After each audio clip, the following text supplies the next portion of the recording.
ඉතින් මේ සෑරජානන් වහන්සේගේ ඇතුලේ තියෙන විස්තර ගැන විස්තරයක් තියෙන. ඔය මහා සෑරජානන් වහන්සේ හදලා ඉවරුණාට පස්සේ දුටුගැමුණු රජතුමාගෙන් පස්සේ මම හිතේ 10 වෙනි වතාවට වගේ ඊළඟට රජ වෙනවා බාතිය කියලා රජ කෙනෙක්. ඒ බාතික රජුරු හැමදාම උදේ හවස මේ මහා සෑරජානන් වහන්සේ වන්දනා කරනවා. මේ මළුව ප්‍රදක්ෂිනා කරනවා. මේ මළුවේ රජවරු ප්‍රදක්ෂිනා කළා. ඊට පස්සේ දවසක් මේ මාලිගාවේ යම් කටයුත්තක් මුල් කරගෙන එනකොට රැ වුණා. ඉතින් කෑම කන්න රජතුමා භෝජන ගන්න හදද්දි මතක් වුණා සෑයට ගියේ නෑ නේද කියලා. භෝජනේ ආපහු තිබ්බා. තියලා රෑම ආවා. රෑම ඇවිල්ලා වටේ ප්‍රදක්ෂිනා කරනකොට තනියෙන්නේ දැන් රජුරු පිරිත් කියනවා එනවා. පිරිත් කියනවා එනවා. ඒතර රජුරු බැලුවා කවුරුත් නෑනේ. පිරිත් හඬක් කොහොමද එන්නේ? රජුරු ගේට්ටු 4 වැස්සෙව්වා. ඒගොල්ලෝ කිව්වා කාටවත් එන්න බෑ ඇතුළට කියලා. ඇතුළේ ආයෙත් වටේ ඇවිද්දා කවුරුවත් නෑ. ඒත් පිරිත් හඬ එනවා. ඊට පස්සේ රජුරු අද හිතුවා එකත් එකටම සෑරජානන් වහන්සේ ගර්භේ සංඝයා පිරිත් කියන. සෑ ගර්භයේ ඇතුලේ රහතන් වහන්සේලා පිරිත් කියන අසිරිය දැකලා මිසක්කා මම නම් නැගිටින්නේ නැහැ කියලා දිගා වෙලා දණ්ඩ නමස්කාර කළා මේ සෑයේ මේ පාදමයිනේ වැදුරුණා. මැරුණත් නැගිටින්නේ නැහැ කියලා. ඒතර මේ සෑරජානන් වහන්සේගේ අනුභවයක් තියෙනවා. මේ සෑරජානන් වහන්සේ ළඟ යම් කිසි කෙනෙක් බලවත්ව හිතෙන් හිතුවොත් දෙවිවරුන්ට දැනෙනවා ඒක. විශේෂයෙන් ශක්‍ර දෙවි අද වුණත් සෑරජානන් වහන්සේ ළඟ යම් කිසි කෙනෙක් හිත තැම්පත් කරගෙන දෙවිවරුන්ට යමක් ශෙහි කළොත් ඒක තප්පරයට දෙවියන්ට දැනෙනවා. අදට.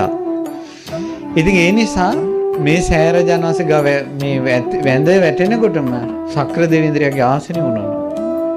ශක්‍ර දෙවියෝ දැකලා දැන් දිව්‍ය ලෝකේ ඉඳලා තියෙන දෙවියන්ගේ ස්වභාවය පින්වත්නි දෙවියන් දිව්‍ය ලෝකේ ඉඳලා මනුස්ස ලෝකේ බලනකොට මේ ලංකාදරණී තලයේ ඉස්සලාම පේන්නේ රුවන්වැලි සෑය. දිව්‍ය ලෝකේ ඉඳලා බලනකොට ඉස්සලාම පේන්නේ රුවන්වැලි සෑය. ඒ ශක්‍ර දේන්ද්‍රය එසැනින් ධාතු ගර්භයෙන් පහළ වුණා. පහළ වෙලා ගොස් ස්වාමීනි බාතිය රජුරු මේ සෑ ගර්භයට එන්න අදිෂ්ඨාන කරනවා. ඉතින් ඒ රජුරු ශ්‍රද්ධාවන්තයිනේ ඒ නිසා ගෙන්නමු කිව්වා. ඊට පස්සේ මේ සෑයේ දැන් ඔන්න මැදින් මේ මැදින් මතුවෙනවා ස්වාමීන් වහන්සේ නම. මතුවෙලා ඔහොම ආසින් ඇවිල්ලා අර රජුරන්ගේ අතින් අල්ලලා නැගිට්ටුවා. එහෙනම් යන් කියලා මෙහෙම ආසින්ම ගිහිල්ලා සෑ ඇතුළට ගියා. ඇතුළට ගිහිල්ලා ඇතුළේ ඔක්කොම දේවල් ටික පෙන්නවා. හැමදේම පෙන්නවා. පෙන්ලා හරි සතුටුයි රජතුමා වන්දනා කරලා එළියට ආවා. ඇවිල්ලා රජුරෝ ස්වාමීන් වහන්සේලාට විස්තර කියනවා.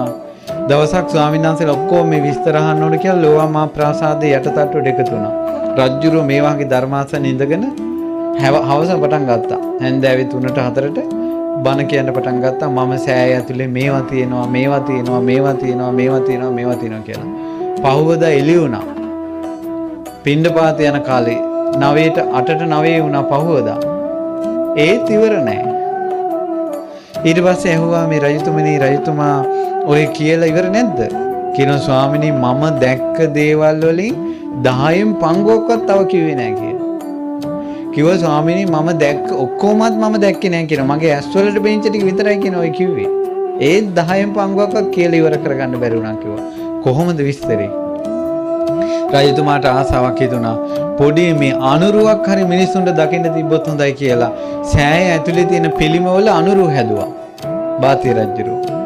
හදලා රජමාලිගාවේ මිදුලේ තියලා අවුරුද්දකට වතාවක් මිනිස්සුන්ට පෙන්නනවා. ඒක බලලා ඒ ප්‍රතිමා ටික බලලා ලංකාවේ හැම ගෙදරකින්ම එක කොල්ල ගානේ බුද්ධ ශාසනය මහාන වෙලා තියෙනවා. අර පිරිම ටික දැකලා. සෑගර්භය දැක්කනම් කොහොම වෙයිද?